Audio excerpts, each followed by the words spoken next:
I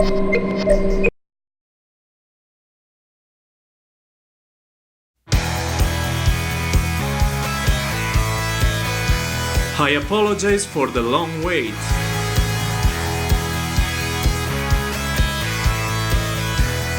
It's Laowai interview time.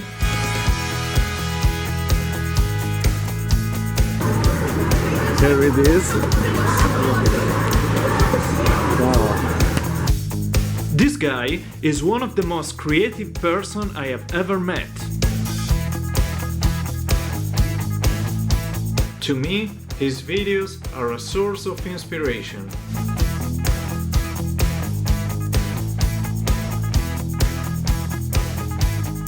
If you want to check it by yourself, the link to his channel is in the video's description.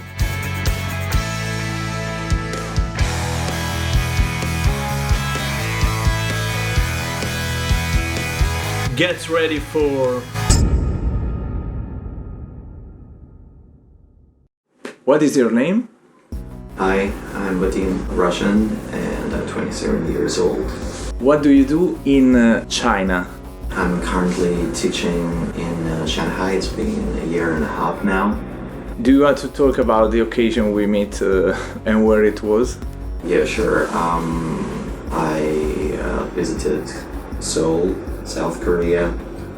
It was maybe my third time, and I was seeing a friend, Olga. She's Russian, but she was studying in South Korea, and we just went to some kind of was a party related to something. Anyways, yeah, we went to that party to some kind of a small bar, and she introduced me to two of her friends, Luca and Valeria.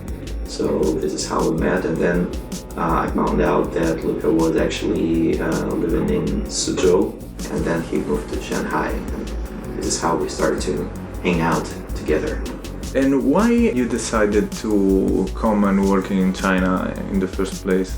My whole working experience was actually in the hospitality sphere.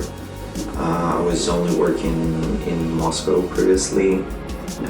Every time I would think that maybe the hotel job is not my kind of thing, but I didn't have much of an option, so I would end up in another hotel eventually. So I just didn't really have an idea what I wanted to do, whom I wanted to be. And while I was in my third hotel, having a training for a concierge position, my university friend who had been working in China for some time already invited me basically to the company he was working at, and after a short consideration I decided to go for it. Finished my work in that hotel, and the next day I took a flight to Shanghai, passed the training, and started to work there. You know, I never considered myself as a teacher really. Some of my friends advised me on that, and they thought that I could try at least, but I think I just never got a chance to do that.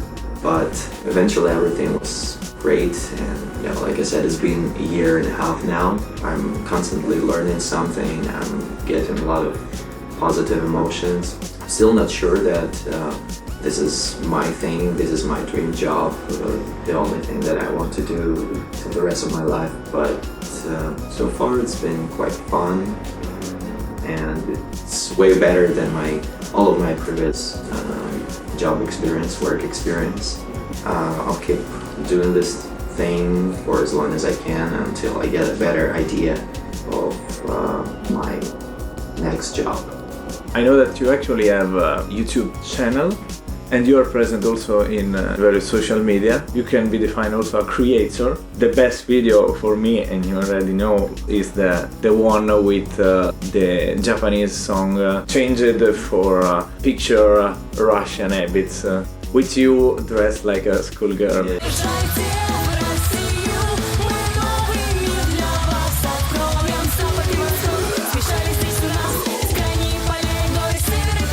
Yeah, I think I can consider myself as a creative person. My whole life I've been interested in different ways of expressing myself. First through drawing. I like to draw. I don't do it that well, but I can draw something, and sometimes it's even helpful during my classes. Yeah, maybe at some point I was thinking of being kind of an artist, but I don't know, maybe I'm lazy, maybe I lack of self-confidence, but it is what it is. Then when I was about 18 years old, yeah, I started to get interested in singing, performing, and I was participating in different bands of different genres, heavy, not really. We were performing, doing all these studio recordings, rehearsals, and all that stuff. We never went big with any of the bands, but it was definitely an interesting experience. And there was a time when I was dreaming of becoming a rock star, but again, it didn't work out. So I kind of put this dream away. Yeah, sometimes some thoughts or some memories reappear, and I think like, yeah, maybe it would be nice to do something like that again. But I don't know, I'm still not sure about this whole thing. And yeah, at some point I started to make different kinds of videos. It was about 2 or even 3 years ago now. I don't remember really.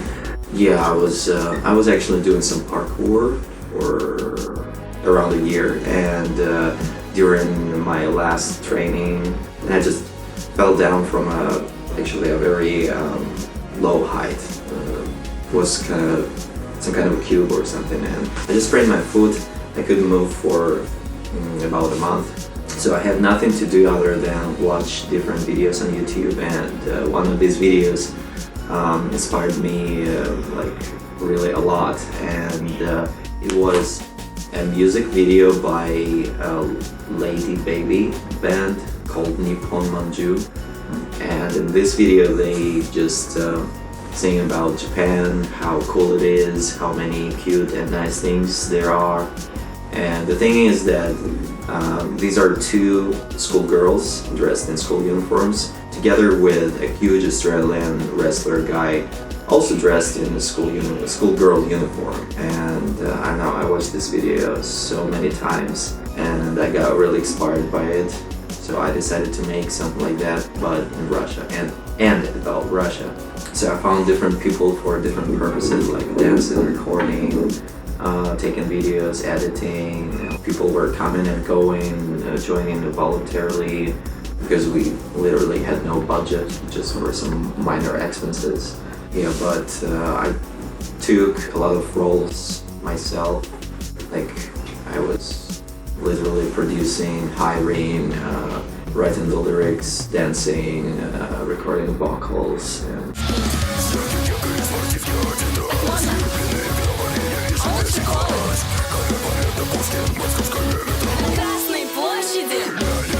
so the whole process took about 6 months, I guess, and we eventually we released the video. But the thing was that on the very final stage of editing the video, we had problems with one girl who was supposed to do that, and I had to do it myself.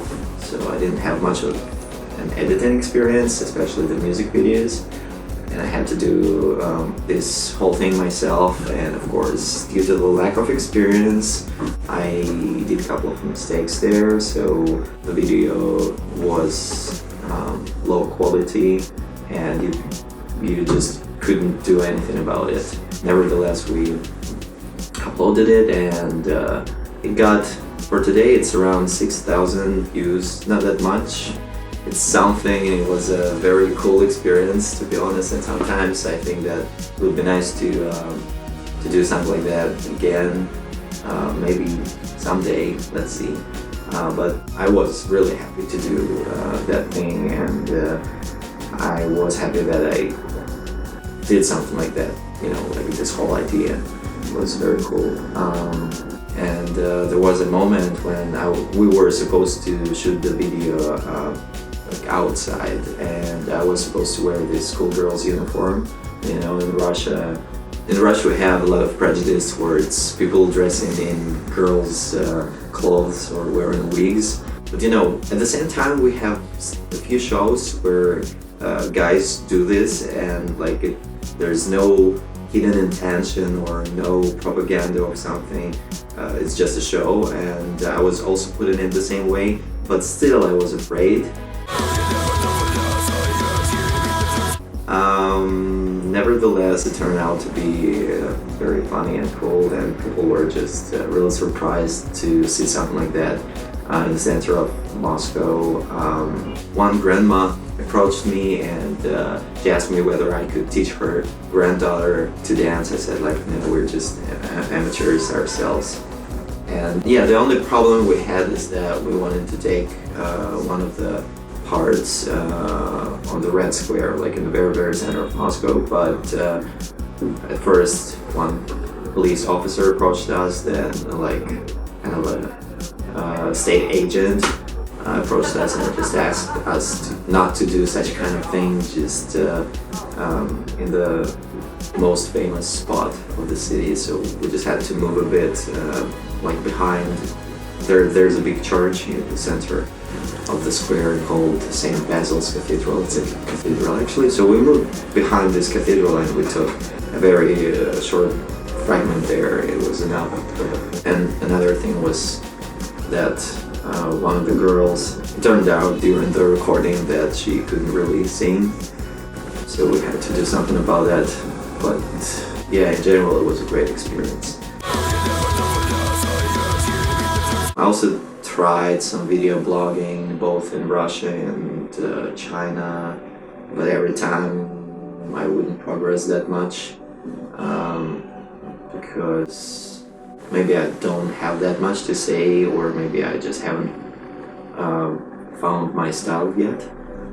But I think I'll try again. I'll keep trying until I find something that would really hold me for a long time and that I would be really excited about, and try my best to develop myself in that field, or just spend as much effort and energy on that as possible. Lately, the only thing I've been doing is just watching the other videos, not creating anything at all. It's sad. I need to change that. Yeah, and another thing that I was doing in terms of creation was kind of cosplay. I started to build a suit of a stormtrooper from Star Wars. I actually had three helmets that I started. The first one wasn't successful at all because of the size or because of the measurements. Another one was I was doing it for a very long time, but there were also some problems.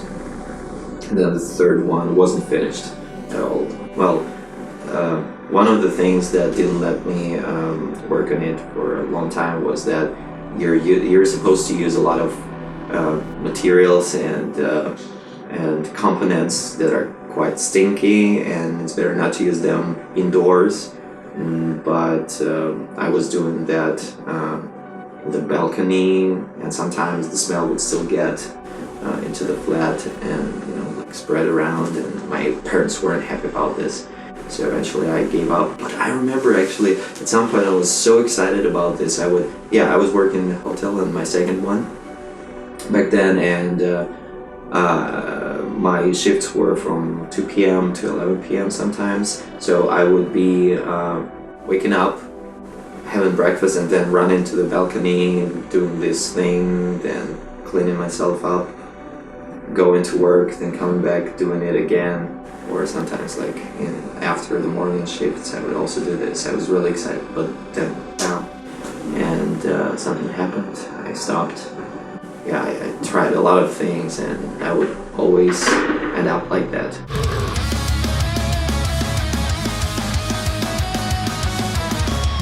Okay, so If you have to think about something that makes you happy when you wake up in the morning, something that makes you think life is good, there is something good in life because there is this thing I can do.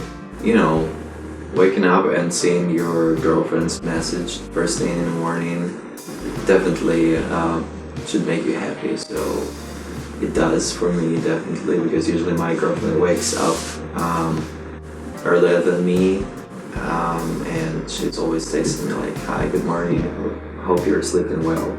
So after seeing this message, I know for sure that my day would be amazing. And she's Chinese, by the way. I mean, I could never think that I would find my right person here in China, because they all said that China would be my temporary residence, my stage that I would have to pass and overcome to advance something else. And she brings a lot of positive emotions in my life. So maybe if it wasn't for her, I would leave China pretty soon, because it feels a bit like I'm stuck within my activities, within my thoughts, and I just couldn't make anything out of it. But she kind of helps me, she guides me, tries to lead me somewhere. It's a bit difficult for her, definitely, to take on this role, but I hope that together we'll work it out. And another thing is definitely that the job that I have here in China, I'm able to support my family, to help them a bit.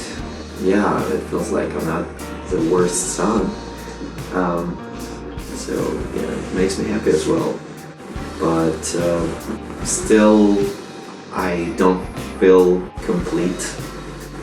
I don't feel like I'm 100% happy because I'm constantly trying to find my own thing. Yeah, I'm not sure I found myself and my thing in this life yet. These days I'm just struggling to find it, to just think of it. But it's more of thinking rather than doing and trying. So of course it doesn't work much. So maybe I just need to change my way of thinking, change some of my habits, and then I'll get there. Another thing I would like to ask you is what would you tell to your past self and what would you tell to your future self, if there is something you would like to tell?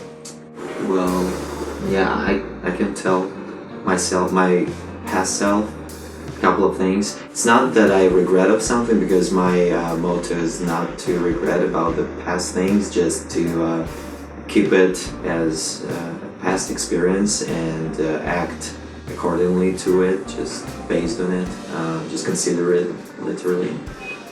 But maybe I would tell myself to study Chinese, because actually I would never think that I would end up in China, but my dad once told me that, you know, you should better study some Chinese because it's the language of the future. I said, oh, come on, I would never go there. Why would I need Chinese?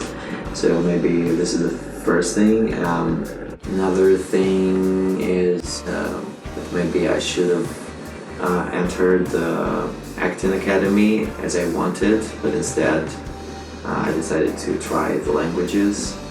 Yeah, maybe these are the only two things that I would tell myself, but what happened is happened. So yeah, nothing to change, nothing to do about it, just keep on going and kind of trying to apply this past experience. And about my future self,